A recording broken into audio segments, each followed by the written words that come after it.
guys, assalamualaikum warahmatullahi wabarakatuh. Kembali lagi di channel Anak Kentang. Sebelumnya terima kasih ya sudah klik video ini. Dan buat kalian-kalian yang belum subscribe, ayo dong subscribe dulu channelnya. Karena subscribe dari kalian sangat berarti banget untuk perkembangan channel ini.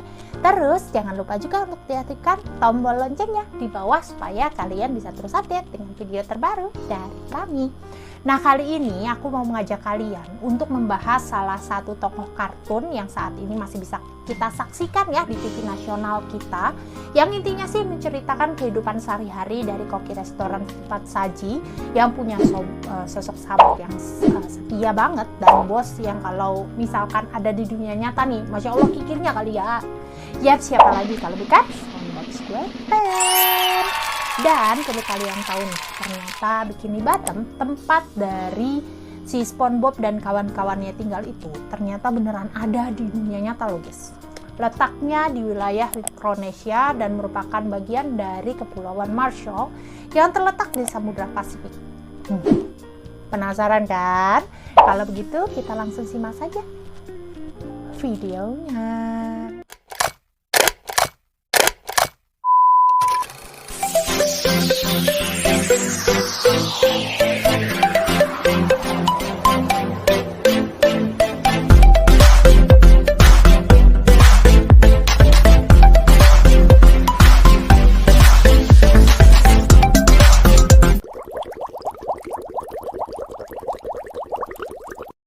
Sebelum melangkah lebih jauh, aku akan kenalkan dulu ke kalian siapa sih pencipta karakter dari film animasi SpongeBob ya. Beliau ini bernama Stephen McDaniel Hillenburg atau Stephen Hillenburg, yang merupakan seorang animator, penulis, produsen, aktor, pengisi suara aktor, dan direktur asal Amerika Serikat yang lahir di Fort Siloam, Oklahoma pada tanggal 21 Agustus tahun 1961. Dan setahun setelah Stephen lahir, keluarga mereka memutuskan untuk pindah ke tempat kerja ayahnya yang baru dalam industri dirgantara di kota Anaheim, California. Nah, singkat cerita nih guys, setelah beliau lulus dari Humboldt State University di tahun 1984 dengan gelar bagian perencanaan dan interpretasi sumber daya alam dengan tekanan di bagian sumber daya laut ya.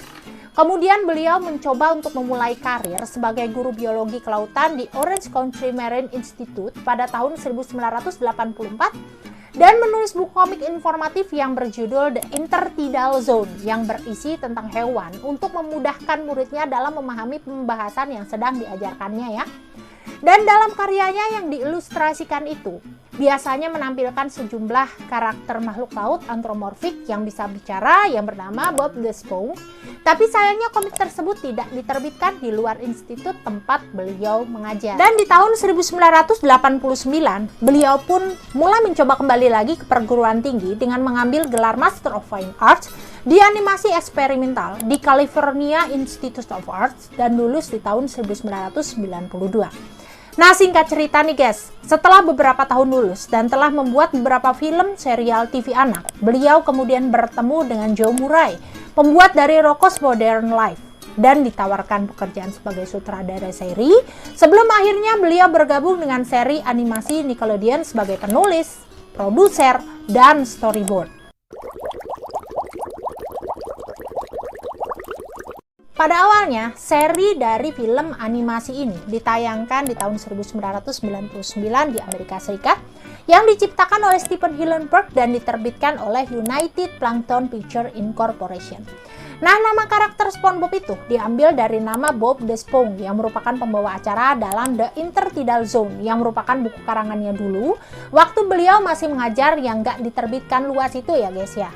Dan untuk karakter awal Sponge ini awalnya diberi nama SpongeBob, tapi Hillenburg yang juga merupakan seorang ahli biologi kelautan berpendapat jika nama ini memiliki kesan aneh, dan kutu buku selain itu juga dikabarkan perubahan nama tersebut juga berdasarkan karena adanya masalah hak cipta dengan perusahaan PL yang juga memiliki identitas serupa. Nah, akhirnya dipakailah kan nama SpongeBob yang diambil dari komik ciptaannya. Dan bentuk karakter Sponge kotak yang menjadi ikon dari SpongeBob pada awalnya juga berasal dari kegemaran Hillenburg dalam menggambar Sponge alami di lautan untuk seri komiknya. Nah, kemunculan pertama dari karakter SpongeBob ini tayang di episode yang berjudul Have Won It yang tayang perdana pada tanggal 1 Mei tahun 1999 di Amerika Serikat bersamaan dengan episode Reef Blower dan Tea at the Trident. Dalam episode yang berjudul Have Won It ini mengisahkan seorang Sponge yang bernama SpongeBob SquarePants ingin bekerja di Krusty Krab. Tapi pemiliknya, si Tuan Krab dan pekerja lainnya, Squidward Tentacle, nggak mau kalau si SpongeBob ini bekerja di Krusty Krab. Terus akhirnya mereka berdua sepakat untuk menyuruh si SpongeBob untuk mencari spatula langka dengan tujuan biar si SpongeBob ini nggak balik lagi. Tapi ternyata si SpongeBob bisa menemukan spatula itu, terus bisa menyelamatkan Krusty Krab yang waktu itu diserang oleh ikan teri lapar. Akhirnya sebagai imbalannya, SpongeBob diterima kerja di sana gitu deh. Nah, kalau tokoh-tokoh yang ada di dalamnya ini kan sebagian besar ikan gitu ya, dan kehidupan di bawah laut lah ya pokoknya ya guys ya. Tapi kalian kadang penasaran gak sih, kok kenapa bisa ada dua manusia, Mermaid Man dan Barnacle Boy, kenapa bisa ada di dalam laut gitu ya? Emang apa sih nggak boleh? Sombong amat. Ini aku jelasin ya guys ya. Dalam episode yang berjudul Mermaid Man and Barnacle Boy, itu dijelaskan pada awal pertama kali mereka muncul di karakter kartun SpongeBob. Nah, dijelaskan di sana awal ceritanya itu si Mermaid Man sedang berjemur di pantai. Tiba-tiba datang ombak yang menyeret dia itu sampai ke tengah laut. Tiba di pusara dan menyedotnya ke dasar laut. Gak bisa napas kan dia dong. Terus pingsan lah. Sampai di sini masih wajar gitu logikanya ya. Orang masuk ke dalam air, nggak bisa napas terus pingsan, masih wajar gitulah ya. Nah, lanjutannya nih guys, terus datang ceritanya Putri Duyung, terus dibawakan tuh si Mermaid Man ke dasar laut. Nah, di dasar laut itu salah satu dari Putri Duyung itu ceritanya ngasih Mermaid Man kerang ajaib yang bisa bikin dia bernapas di dalam air yang ditempel di hidungnya. Nah, si kerang yang berbentuk bintang yang nempel di hidungnya itu yang ngebuat dia jadi pahlawan Bikini Bottom. Itu kan tadi kalau Mermaid Man ya guys ya. Nah, kalau Barnacle Boy itu lebih aneh lagi guys, dan gak masuk di akal gitulah ya pokoknya ya. Jadi ceritanya gini, Barnacle Boy kan awalnya seorang anak buah kapal kan, makanya kan bajunya 11-12 gitu sama Popeye ya. Nah, ceritanya di suatu hari si Barnacle Boy ini ditugaskan sama kapten kapalnya untuk membersihkan kotoran di samping dan di bawah kapal. Dan suatu kebetulan juga ceritanya si Mermaid Man itu merasa kesepian, bete gitu kali ya ceritanya ya. Karena kan cuma dia aja gitu satu-satunya manusia yang ada di dalam air, sisanya ikan. Nah, dia lihat ke atas gitu kan, ada bocah laki-laki gitu lagi bersihin bawah kapal. Maksudnya si Barnacle Boy tadi kan. Nah, si Mermaid Man ngiranya tuh bocah tenggelam, padahal si Barnacle Boy sedang menyelam buat membersihkan kapal. Nah, gegara si Mermaid Man panik, langsunglah dia ke lokasi itu. Terus dia memberikan kekuatan biar tuh bocah bisa napas di dalam air. Nah, jadi deh mereka tuh berdua pahlawan Bikini Bottom gitu. Ya udahlah guys, nggak usah lah dipikirin terlalu lama-lama ya. Namanya juga film animasi kan, kadang emang suka nyeleneh gitu kan ya. Baca.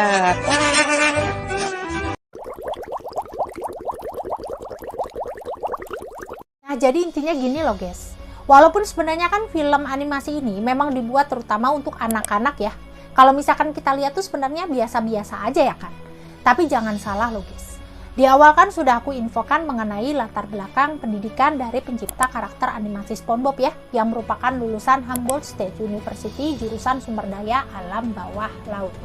Beliau ini membuat karakter film SpongeBob yang tinggal di Bikini Bottom untuk mengingatkan kepada kita mengenai sejarah dari suatu tempat yang terletak di wilayah Micronesia yang merupakan bagian dari Kepulauan Marshall yang ada di Samudra Pasifik. Bikini Bottom beneran ada di dunia nyata loh guys, serius. Bikini Atoll namanya.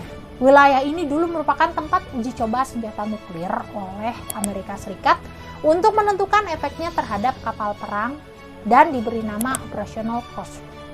Dan pada bulan Februari tahun 1946, Gubernur Militer Ben H. White memutuskan untuk mengunjungi Bikini Atoll dan mengatakan bahwa seluruh penduduk dari Bikini Atoll harus meninggalkan tempat itu, dan perpindahan tersebut dipimpin oleh Raja Yehuda. Setelah perpindahan penduduk setempat, sebanyak 23 uji coba nuklir dilakukan dari tahun 1946 hingga tahun 1958. Kekuatan kumulatif tes di semua kepulauan Marshall diperkirakan 1.100 kali lebih besar dari bom atom Little Boy yang diledakkan di Hiroshima. Dan akibat dari uji coba nuklir inilah akhirnya telah mengubah sejarah Bikini Atoll dan kepulauan Marshall. Mulai dari perpindahan penduduk sampai dengan radiasi manusia serta kontaminasi yang disebabkan oleh radionuklida yang kandungan cesium strip 137 dalam tubuh manusia mencapai 11 kali lipat dari level aman. Bahkan, bangkai-bangkai kapal yang digunakan dalam uji coba nuklir itu juga sengaja ditenggelamkan karena dianggap terlalu berbahaya jika digunakan kembali. Dan pada tahun 2017, ada sebuah tim dari Stanford University yang berkunjung di Bikini Atoll kurang lebih 70 tahun setelah Amerika Serikat memutuskan untuk mengakhiri uji coba nuklir di sana ya. Mereka semua kaget dong saat menemukan kehidupan laut yang berkembang di kawah-kawah bekas hantaman bom atom. Ternyata makhluk di sana itu terbukti kuat walaupun udah terpapar radiasi ya. Tapi tetap aja lah nggak boleh dikonsumsi juga karena kan nggak bagus juga kan buat kesehatan kita kan. Iya. Nah, tim yang dipimpin oleh Steve Palumbi ini justru menemukan beberapa ekosistem yang beragam yang berada di dalam ataupun di sekitar kawah bom di Bikini Atoll. Misalnya, koral atau terumbu karang besar sebesar mobil. Ada juga ratusan kumpulan ikan termasuk tuna, hiu, dan kakap. Terus ada juga kepiting kelapa yang memetik dan mengkonsumsi buah kelapa yang mengandung radioaktif. Ya kalau misalkan dilihat secara kasat mata, para kepiting, ikan, dan terumbu karang yang hidup di Bikini Atoll ini sih terlihat normal dan sehat gitu guys. Bahkan ada sejumlah terumbu karang yang sudah terlihat ada di sana lebih dari 1 dekade karena ditemukan sebuah bukti kalau mereka mulai tumbuh sekitar 10 tahun setelah bom terakhir dijatuhkan. Dan karena ikan memiliki rentang hidup relatif pendek, diduga kuat ikan yang terkena dampak terburuk mati beberapa dekade yang lalu. Dan ikan yang hidup di Bikini Atoll dalam belakangan ini terpapar radiasi tapi hanya dalam level yang rendah gitu guys. Apalagi kan mereka bisa berenang bebas masuk atau keluar Bikini Atoll gitu juga kan. Tapi tetap aja ya kalau misalkan dikonsumsi sepertinya kurang baik untuk kesehatan ya. Oke. Nah sekian dulu untuk video aku kali ini ya guys ya. Terima kasih banyak untuk yang sudah menonton. Dan kalau kalian suka videonya bisa diklik tombol like-nya. Serta jangan lupa juga untuk komennya di bawah. Dan saran-saran untuk video selanjutnya. Di sekitar kita ini, dari mulai hal yang kita anggap sepele, ternyata di baliknya kan punya ilmu dan makna yang dalam juga ya. Pokoknya kita sebagai manusia, jangan pernah capek untuk belajar, mengupgrade diri, dan jangan lupa untuk selalu berpikir positif. Karena mau dari film animasi anak sekalipun, ternyata ada maksudnya juga kan di balik ceritanya. See you on next video guys.